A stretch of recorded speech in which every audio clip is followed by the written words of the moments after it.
Sangwa kaze nshuti munywanyi wacu turabahaye mwiriwe canke mwaramutse bivanye naho muherereye kuri mwe mwese mwumviriza ibiganiro vyacu muherereye irya nino mu karere k'ibiyaga binini kana mwebwe mwumviriza ibiganiro vyacu muherereye irya nino ku migabane y'amakungu ya kure.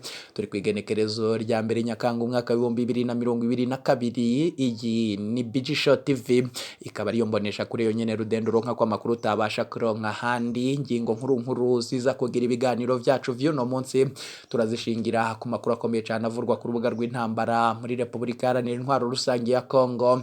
Siyo yonyene turaza kuja mu vya politike kanandi yose yibonekeza irya nino mu karere k'ibiyaga binini.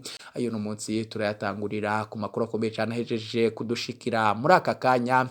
Ishirahamwe mpuzamakungu ntiriva ku kibazo co kwagiriza u Rwanda kurema no gushinga umurwi w'inyeshamba yo mu 2023. Hari amakuru akomeye cyane ahejeje kuja hanze ajanye n'ibiri mu cegeranyo co mwibanga ntangere cirishira hamwe mpuzamakungu kubijanye n'u Rwanda na Repubulika Iharanira Intwaro Rusange ya Kongo, aho bivurwa neza ko hari ivyabona vyemeza ko u Rwanda rwoba rwarashinze ndetse rukanaterera uyu murwi w'inyeshamba yo mu 2023. Leta ya Kinshasa igashima ibiri mw'iki cegeranyo. Uribaza u Rwanda rwo rubivuga kwiki? Ivyo turaza kubikuramvurira vyose idonido mwaya makuru yacu. Sevyo gusa tuza kugushitsa ko mu nyuma zuko indwano zimonogoje irya nino muri Kivu y'uburaruko ni muri Repubulika Iharanira Intwaro Rusange ya Kongo y'ubuseruko, umurwi w'inyeshamba yo mu 2023 wararahiye urarengwa kutazokwigera usubira gukora amakosa nkayo wakora mu mwaka wa 2013 karekura ibice wigaruriye.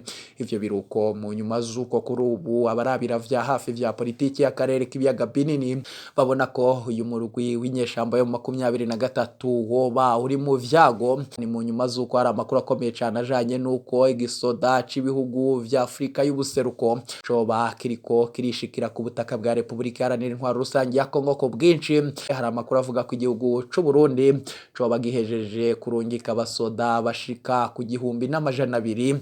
Mu mpapuro zo hakagaragara ko hari abasoda bashika ku 600 aribo bashika ku butaka bwa Repubulika Iharanira Intwaro Rusange ya Kongo.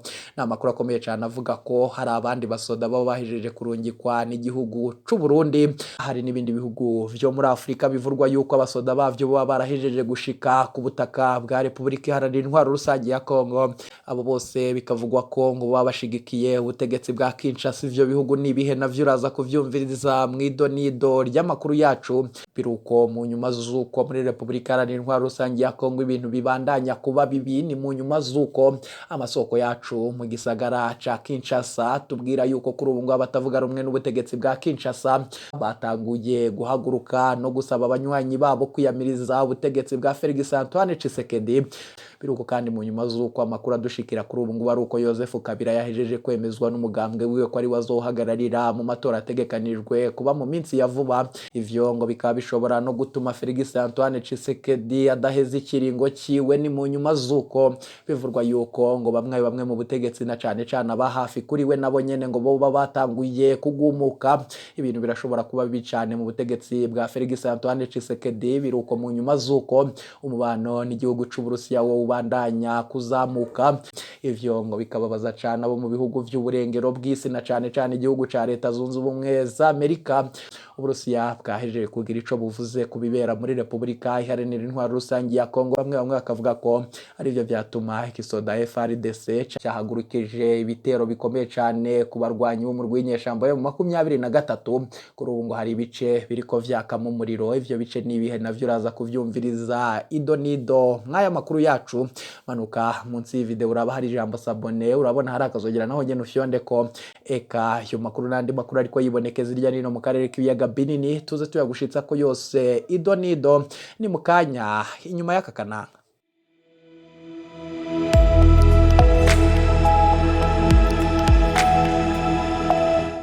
Turasubiye kubaha kaze nshuti banywanyi bacu kuri wowe twumviriza uherereye hirya nino hatandukanye mu karere k'ibiyaga binini kanamwe mwese mutwumviriza muherereye hirya nino ku migabane y'amakungu ya kure ndakwibutse ko yari BG TV kaba ariyo mbonesha kuri yo nyene rudendo uronka kwa makuru utabasha kuronka ahandi.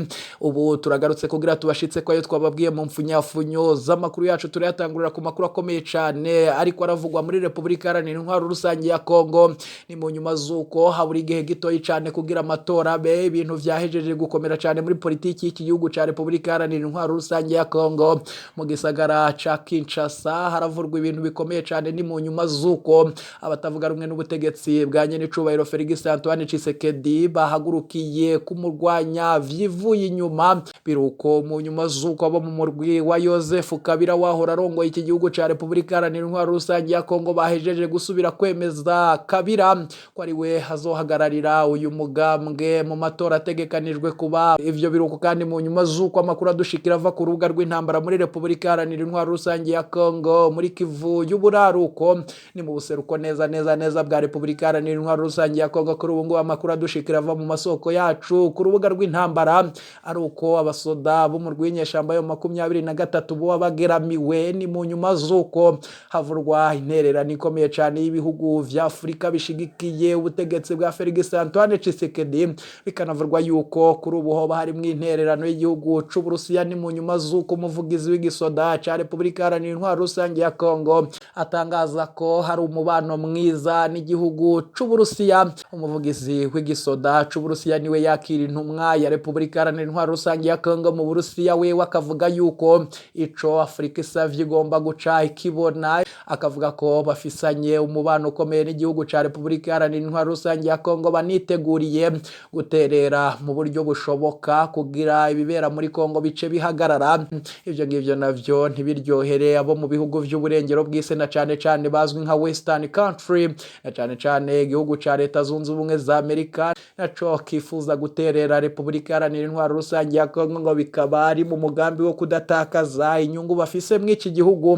Ni ibintu bikomeye cane rero. Bamwe barabona yuko intambara iri kwirabera muri Ukraine ishobora guca yimukira muri Republika Iharanira Intwaro Rusange ya Kongo, na cane cane hakabaho gufata impande hagati y'ibi bihugu nk'igihugu c'Uburusiya na Leta Zunze Ubumwe za Amerika. Ivyo bishobora gutuma intambara iri kwirabera muri Republika Iharanira Intwaro Rusange ya Kongo imara igihe kitari gitoyi. Ni amakuru akomeye cyane yahejeje kudushikira, ni amakuru akomeye cyane yahejeje kudushikira ko igihugu c'Uburusiya coba kiriko kirarungika abasoda baco ku butaka bwa Republika Iharanira Intwaro Rusange ya Kongo n'ibirwanisho karuhariwe ku rugamba.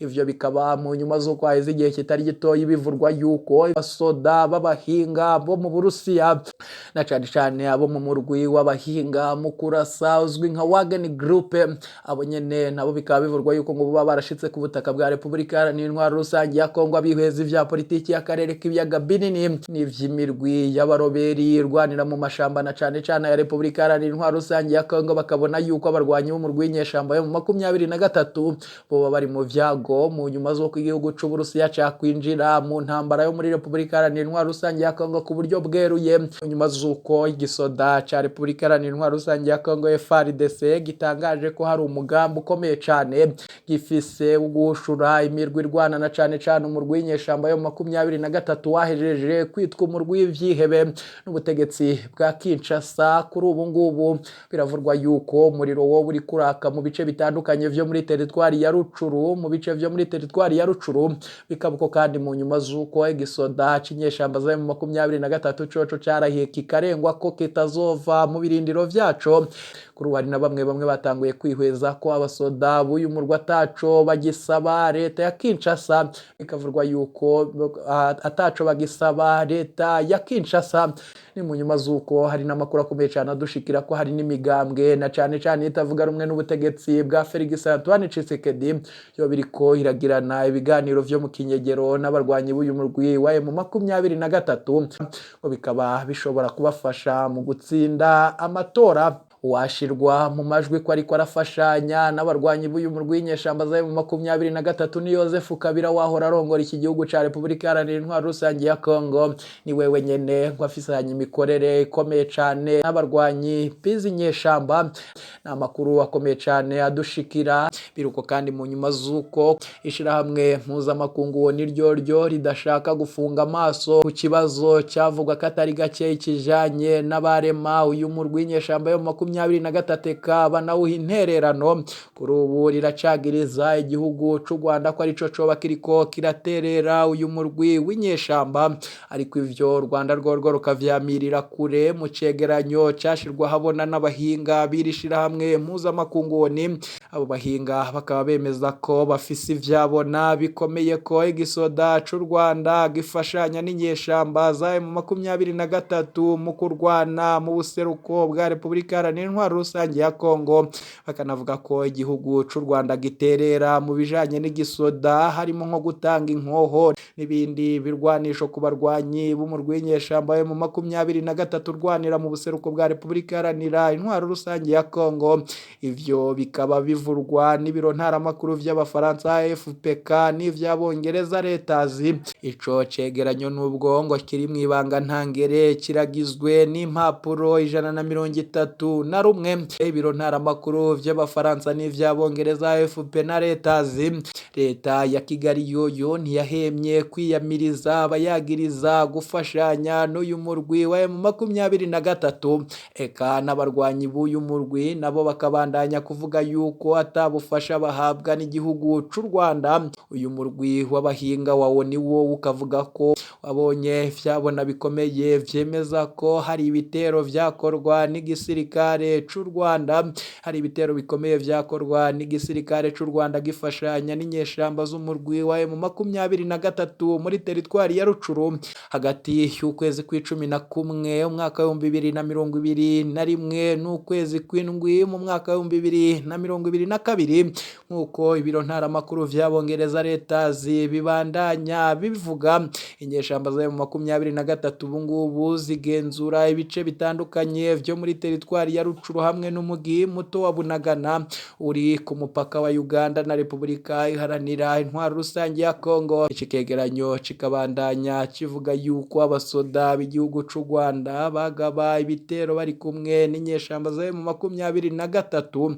bakagaba ivyo bitero ku gisoda ca leta ca Repubulika Iharanira Intwaro Rusange ya Kongo kiri kumwe n'imirwi yitwaje ibirwanisho, kandi ngo bahaye igisoda ca M23 ibirwanisho birimwo amasasa n'impuzu nkuko leta zibandanya ibivuga. Ico kegeranyo kandi kikabandanya kwagiriza igisoda ca Repubulika Iharanira Intwaro Rusange ya Kongo ko gikorana n'imirwi yitwaje ibirwanisho irimwo umutwe wa FDLR, umutwe w'ivyihebe urwanya ubutegetsi bw'u Rwanda. Ibiro ntaramakuru vy'abafaransa bigasubiramwo ibiri mw'ici kegeranyo bivuga ko kwigenekerezo rya 25 Rusama ikigo kinini ca gisirikare ca Rumangabo yo muri Kivu y'uburaruko cyarashwe ko n'ibikoho binini n'ibitoya, ko icyo cyari igitero cyakozwe mu gufashanya n'igisoda c'u Rwanda nyuma yuko abasoda b'u Rwanda bashika ku gihumbi bajabutse bakinjira muri Repubulika Iharanira Intwaro Rusange ya Kongo.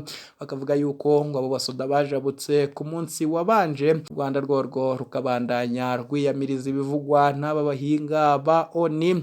Repubulika Iharanira Intwaro Rusange ya Kongo nubwo yagirizwa gufashanya n'abarwanyi b'inyeshamba zirwanya ubutegetsi bwa Kigali, yoyo irashima ibiri mw'ico kegeranyo, ikavuga yuko igihugu c'u Rwanda giterera umurwi w'inyeshamba yo mu 23. Ibyo bikaba vyemezwa n'amasanamu yafatwa ubwo abasoda bajabukaga urubibi. Ivyo navyo bivugwa n'ibiro ntaramakuru vy'abafaransa. N'amakuru akomeye cyane abamenyesha amakuru bacu bakigira ko amatohoza. Biruko kandi mu nyuma z'uko mw'iyindwi iheze vyavuzwa katari gake ko ho bari abasoda bakuru bo mu murwi w'inyeshamba yo mu 23 bahejeje kwasiga gatwe mu bitero bikomeye cyane bagabwa ko n'umurwi w'abasoda bakomeye cyane bafasha babandanya n'igisoda ca Repubulika Iharanira Intwaro Rusange ya Kongo. Eka baranavuga ko umuvugizi mu vy'igisoda Major Wiringoma yoba yarahasize agatwe, ariko wewe abandanya abihakana.